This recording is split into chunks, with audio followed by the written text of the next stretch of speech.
Hello everyone, my name is Ryan Fisher. Welcome everyone to our first webinar in this Introduction to Marketing series. We will be releasing new webinars to this series on a bi-weekly basis, and I invite all of you to join and bring anyone else that may be interested in gaining some more valuable information in marketing for small businesses. Today I just want to briefly cover a few topics that we will be going more into depth with over the next few webinars, and give you all the opportunity at the end to send over any of your own ideas or topics you would like to be covered in the rest of this series. So a little bit about myself. Again, my name's Ryan. I'm a sales rep here at TAPLocal. Have a lot of experience in marketing. I help business owners on a daily basis, help grow their business, or evaluate what type of marketing strategies would work best based on the industry that they're in, or what their common goals are. So as we look at the introduction to this marketing series for small businesses, we first need to look at pretty deeply on a few questions. So first, does your industry matter in how you market? The second question would be, where should I market, or what platform should I market on? And the third question you should ask yourself is, what is the goal of my ad? And the fourth question is that big question we all want to know, which is, how much will it cost? And the fifth and final question would be, what should be included in my marketing budget? All right, so now let's take a closer look at all of these questions. So the first one, does industry matter in how you market? The answer is yes. Each industry is going to have its own unique buyer's journey. Whether you're a retail store or a restaurant or service-based industry or any other type of company out there, you're going to have your own unique goals in how you're going to gain a new prospect. A prospect is a potential customer or a person in which you speak with, or your company, or they request information from your company, but they have not yet purchased from you. And so when I say does an industry matter, what I mean is that each individual industry is going to have its own unique goal in how they're going to get a customer to actually purchase from them. So let's just take two different types of companies for a quick example here. If we were to look at a restaurant or a retail store versus a service-based industry. If you think back of watching a TV commercial or listening to a radio ad, oftentimes when you hear a restaurant commercial, you'll hear them talking about offering like a buy one get one off, half off coupon, or some other type of incentive to get you to come in the door. Maybe they just talk about how great their food is. When you listen to or watch a service-based industry run an ad, you always see their phone number at the end of the ad. Point being is that they have two different types of goals in mind when they're creating these ads. The service-based industry wants you to call, or wants the customer to call in and schedule an appointment with the company, as opposed to a restaurant where they're trying to actually get you to walk in the front door. And so when we're taking a look into marketing, we have to have those types of goals in mind and understand our customer and what we're trying to get them to do. And so hence comes these different types of marketing and platforms out there. And each of these platforms are going to give us the ability to drive customers to your business in a different way.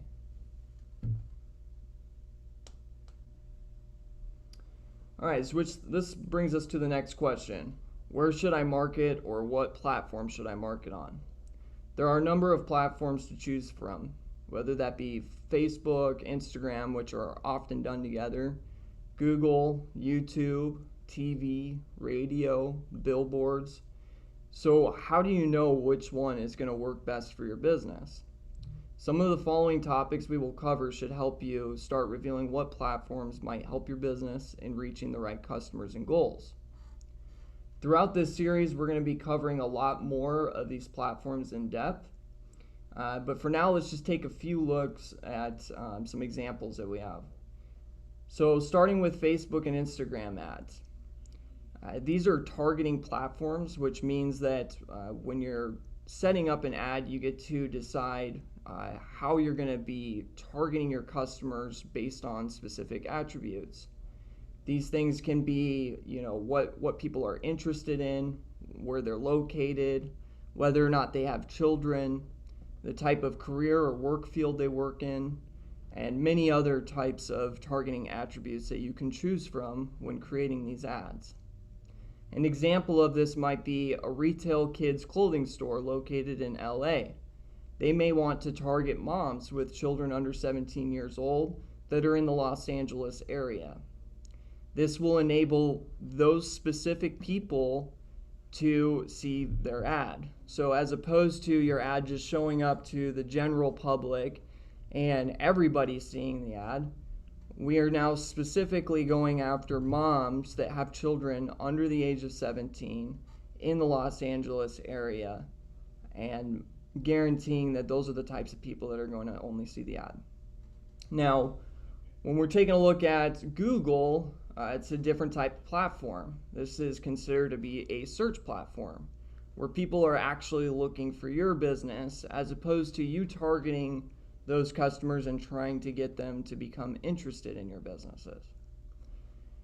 So some different types of Google ads that can be used are going to be click ads or shopping ads or display ads.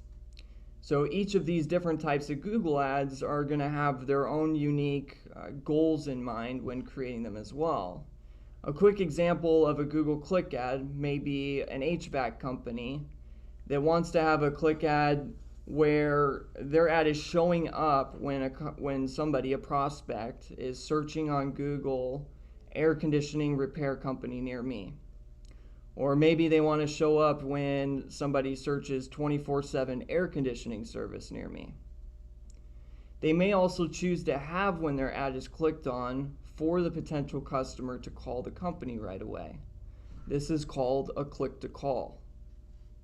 If it's a non-emergency search term used to call or a non-emergency search term used to try and contact the company, maybe the company wants them to actually be prompted to fill out a form fill.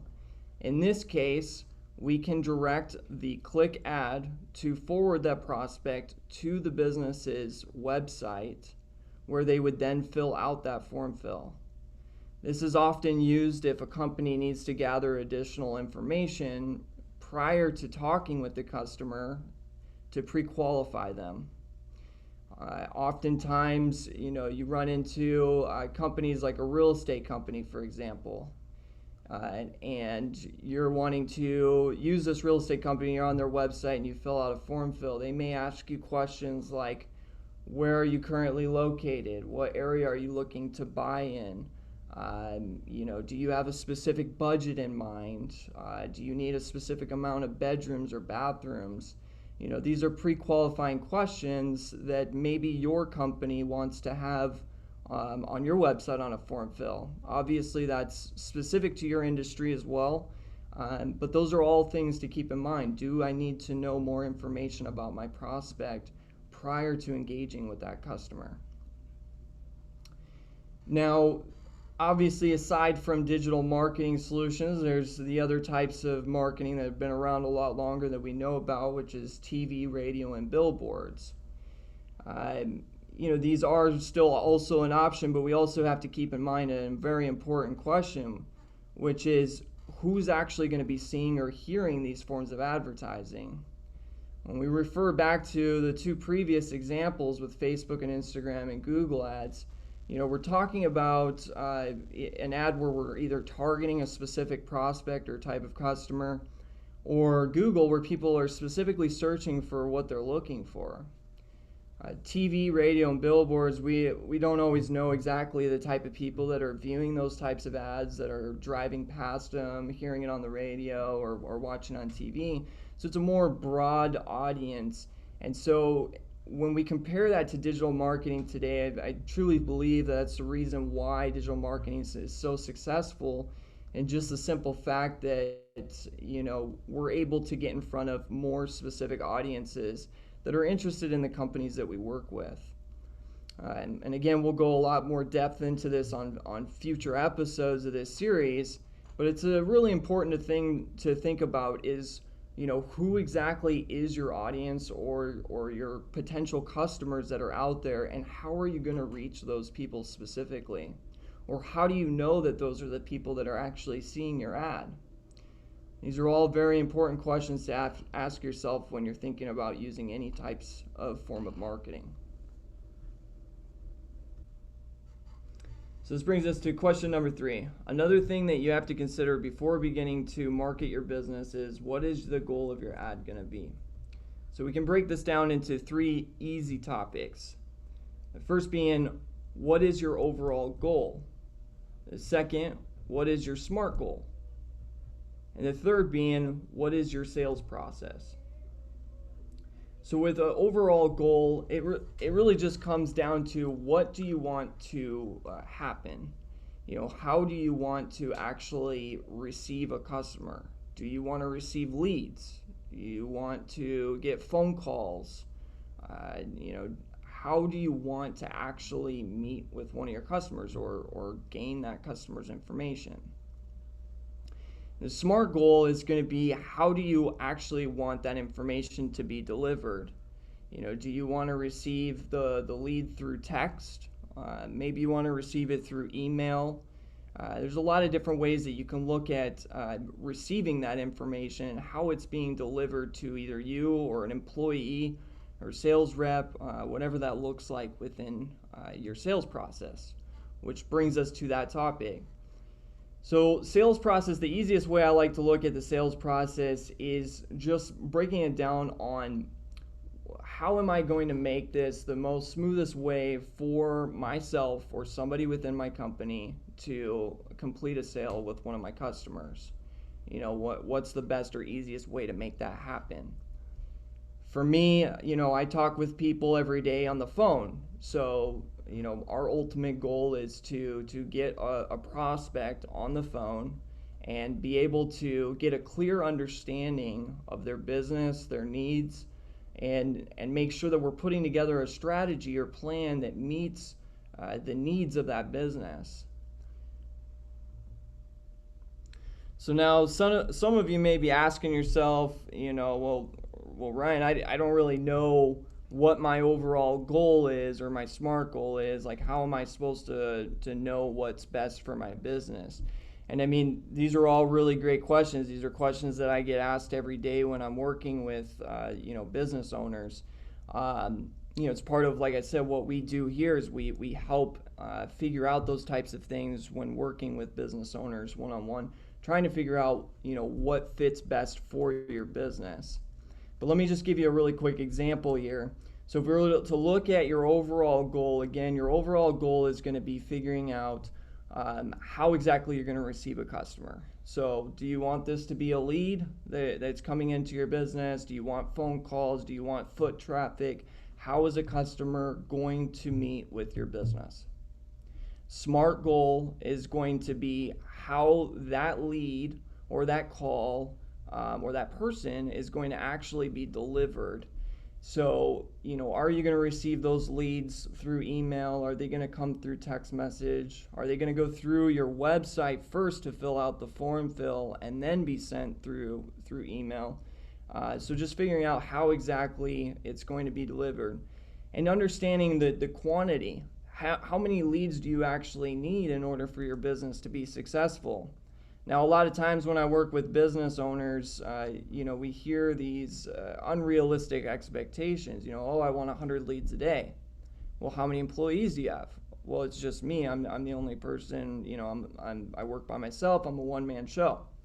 100 leads is a lot of people to be calling. I mean, to be honest with you, you should be calling each of your leads at least 3 times a day, sending them an email, sending them a text.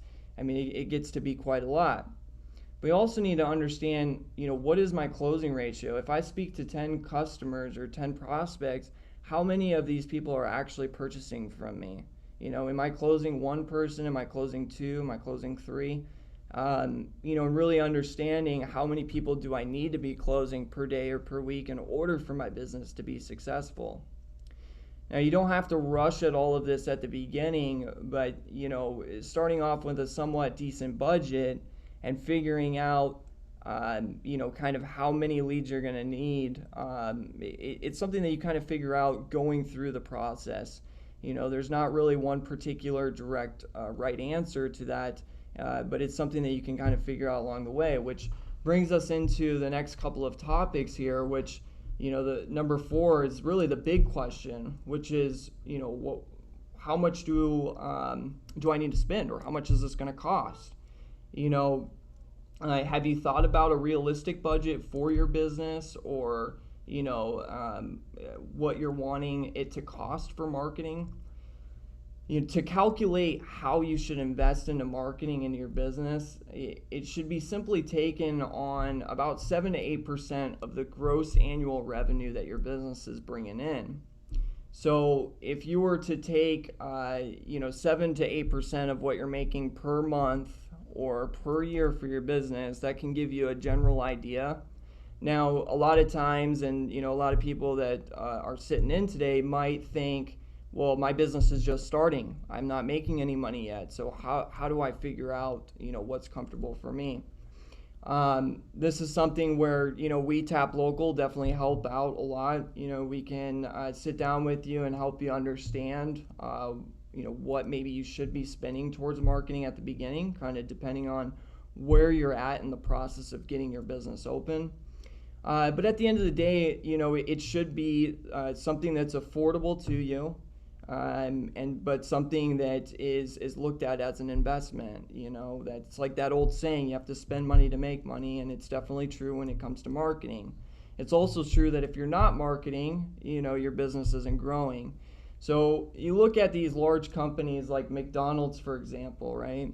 McDonald's is a huge company making billions of dollars per year, yet you see their commercials everywhere on TV, or you hear them on the radio. They still actively market everywhere. And it's because of that exact saying, you have to continue to market in order to continue to grow. So I know I'm getting a little bit off topic here, but just understanding a reasonable budget at the beginning is extremely important. But it's something, again, that we can definitely help out with. And the easiest thing to always fall back to is 7 to 8% until your business is doing about $5 million or more per year in sales.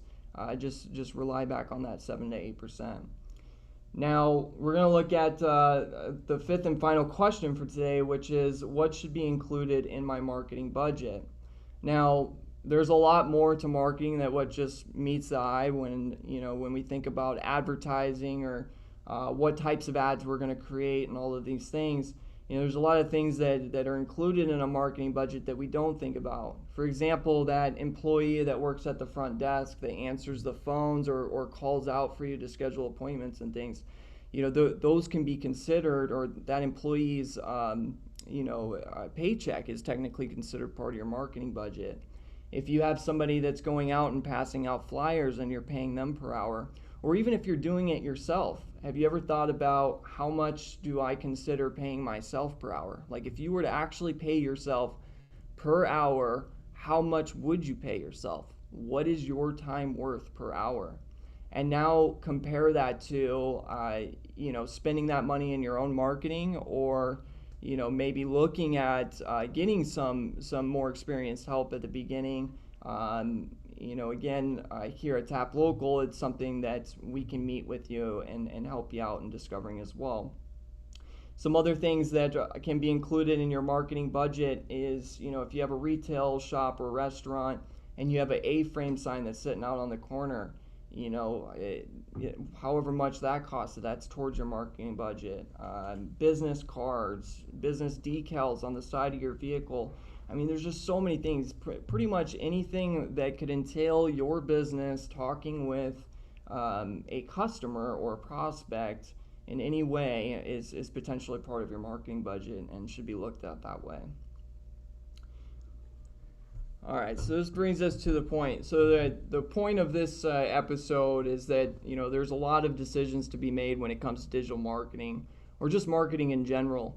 And each company, depending on the platform being used, the industry, the budget being spent, goals that are intended, is all going to need its own unique marketing plan that works specifically for that business. It's extremely rare that the exact marketing strategy works for two businesses of the same and end up with the same results. And so most companies spend a lot of time and money trying to figure out the different types of marketing and what's going to work for them. But most start with little or no experience. And so, if you feel that you would prefer to have someone with a lot more experience help you or your business from the start, I mean, that's what we're here for. We're here to help you guys. And so, TAPLocal, we have more than 20 years experience. Myself or one of our other experts here are ready to help. Just let us know. Through our following webinars, we're going to be breaking down each of the following topics, much more, while working to uncover the right path for each of your businesses. But I would like to also be sure to address some topics that you want to learn about. So please, between now and our next webinar, email me at webinars@taplocalnow.com, as you can see on your screen there. And just let me know your thoughts on this webinar or for future ones or topics that you guys want to hear more about.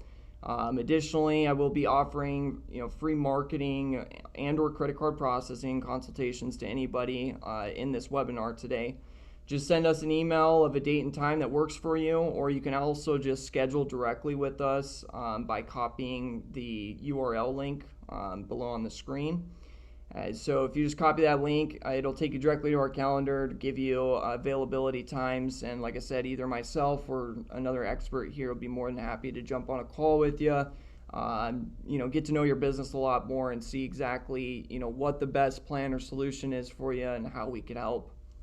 I just want to thank you guys for joining with us today. I know this was a quick intro, but again, I wanted to give you all the opportunity to give input on some additional topics you want to learn more or hear about, and make sure that we include at least a few of those on upcoming episodes. And we'll also be including other topics that we see fit for you guys, but again, just want to really make sure that we're covering stuff that you guys want to learn about too. So anyway, I hope to see all of you guys in the next episode in 2 weeks, and you guys be safe out there. See you soon.